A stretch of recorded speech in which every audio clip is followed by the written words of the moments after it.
एक समय की बात है। एक स्कूल में 4 दोस्त थे। अमन, बरखा, चेतन और दीपा। चारों दोस्तों की आदतें एक दूसरे से बिल्कुल भिन्न थी। अमन हमेशा जल्दी गुस्सा हो जाता था, टीम में काम नहीं कर पाता था, लेकिन मैथ्स का टॉपर था। बरखा बहुत बातूनी, दूसरों को टोकती थी, जबकि इंग्लिश स्पीच की चैंपियन थी। चेतन बहुत ज़्यादा आलसी, हमेशा आज का काम कल पर टाला करता था, लेकिन कंप्यूटर का जीनियस था। दीपा हर बात में डरती थी, लेकिन आर्ट में अव्वल थी। एक दिन स्कूल में विज्ञान मेले का आयोजन किया गया, जहां उन्हें स्मार्ट विलेज मॉडल बनाने को कहा गया।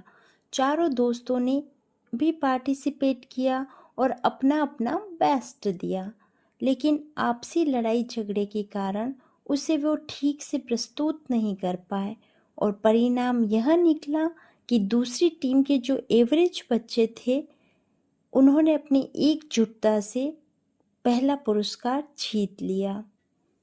एक दिन चारों दोस्तों ने पिकनिक पर जाने का निश्चय किया और चारों अपनी साइकिल लेकर नदी की ओर निकल पड़े। लेकिन रास्ते में दीपा की साइकिल पंचर हो गई, पर उसके किसी भी दोस्त ने उसकी कोई मदद नहीं की और दीपा 3 घंटे तक धूप में रोती रही। तब गांव वालों ने उसकी मदद की, जिसका नतीजा ये हुआ कि उनकी दोस्ती में दरार आ गई और दीपा बीमार हो गई। अब जब एग्ज़ाम आए तो चारों दोस्तों ने अपने अपने स्तर पर पढ़ाई की, पर किसी ने भी एक दूसरे की हेल्प नहीं की, जिसका परिणाम ये निकला कि चारों एग्ज़ाम में एवरेज नंबर ही ला पाए, जबकि अगर वो साथ पढ़ते तो उन्हें डिस्टिंक्शन मिल सकता था।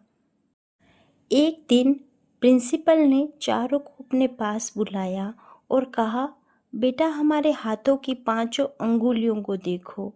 सभी एक दूसरे से भिन्न हैं, लेकिन जब सभी मिल जाएं तो बहुत कुछ कर सकती है।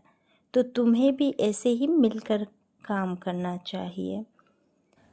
फिर प्रिंसिपल ने एक नुक्कड़ नाटक के लिए उन चारों को एक टीम में डाल दिया और नुक्कड़ नाटक का जो टॉपिक था वह था एकता में बल।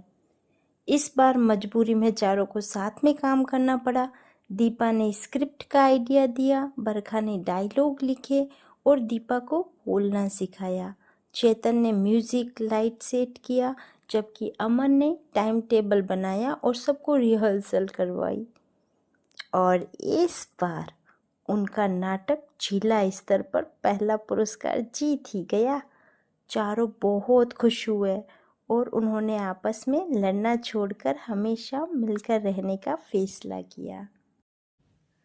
तो प्यारे बच्चों, इस कहानी से हमें यह शिक्षा मिलती है कि इंसान अकेले कितना भी मजबूत क्यों न हो, असली ताकत एकता, सहयोग और अच्छे व्यवहार में होती है।